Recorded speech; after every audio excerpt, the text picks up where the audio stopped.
প্রত্যেক বছরই ফুটবল মরশুমের শুরুটা বেশ আড়ম্বরপূর্ণভাবে হয় ইস্টবেঙ্গলের, কিন্তু গত কয়েক বছর ধরে প্রত্যেকবারই আইএসএল এ খারাপ পারফরমেন্স ইস্টবেঙ্গলের অব্যাহত।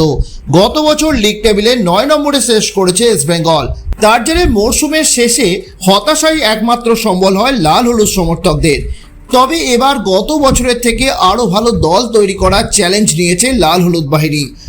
তাই আসন্ন ডুরান্ড কাপকে সামনে রেখে রবিবার থেকেই অনুশীলনে নেমে পড়ল ইস্টবেঙ্গল সিনিয়র দল। এদিন বিকেলে যুবভারতী প্র্যাকটিস গ্রাউন্ডে অনুশীলন সারে ইস্টবেঙ্গল। আগামী 23শে জুলাই ডুরান্ড কাপের উদ্বোধনী ম্যাচে সাউথ ইউনাইটেড এফসির বিরুদ্ধে যুবভারতীতে অভিযান শুরু করবে তারা। আর এই বছরের জন্য ইতিমধ্যেই বেশ কিছু তারকা ভারতীয় ফুটবলারকে সই করিয়েছে ইস্টবেঙ্গল। ভারতের জাতীয় দলের উইঙ্গার বিপিন সিং 2 বছরের চুক্তিতে যোগ দিয়েছেন ইস্টবেঙ্গলে। মুম্বাই সিটি এফসির এই ফুটবলারকে এবার দেখা যাবে ইস্টবেঙ্গলে 29 নম্বর জার্সিতে।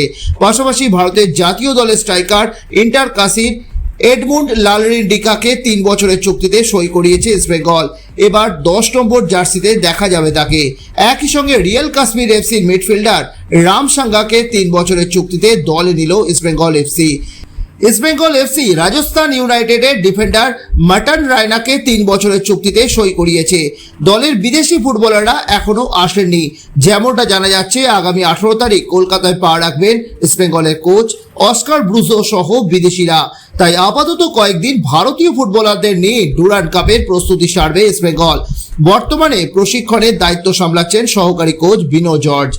পাশাপাশি গোলকিপার কোচের ভূমিকায় এবার ইস্টবেঙ্গলে যোগ দিয়েছেন প্রাক্তন তারকা ফুটবলার সন্দীপ নন্দী। এদিন প্রবল বৃষ্টির মধ্যেই ইস্টবেঙ্গলের অনুশীলন চলে। প্রথম দিনের অনুশীলনে মূলত ফিটনেসের ট্রেনিং ও বিভিন্ন ধরনের বল পাসিং এর প্রশিক্ষণ করানো হয়। সব মিলিয়ে এই বছরের মতো মরশুম শুরু হয়ে গেল ইস্টবেঙ্গলের। বেশ শক্তিশালী দল গঠন করেছে লাল হলুদ বাহিনী, কিন্তু কতটা সাফল্য দেখাতে পারে সেটা সময় বলবে। শান গুহর রিপোর্ট, ময়দান update.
Cái đêm nào cũng sẽ bỏ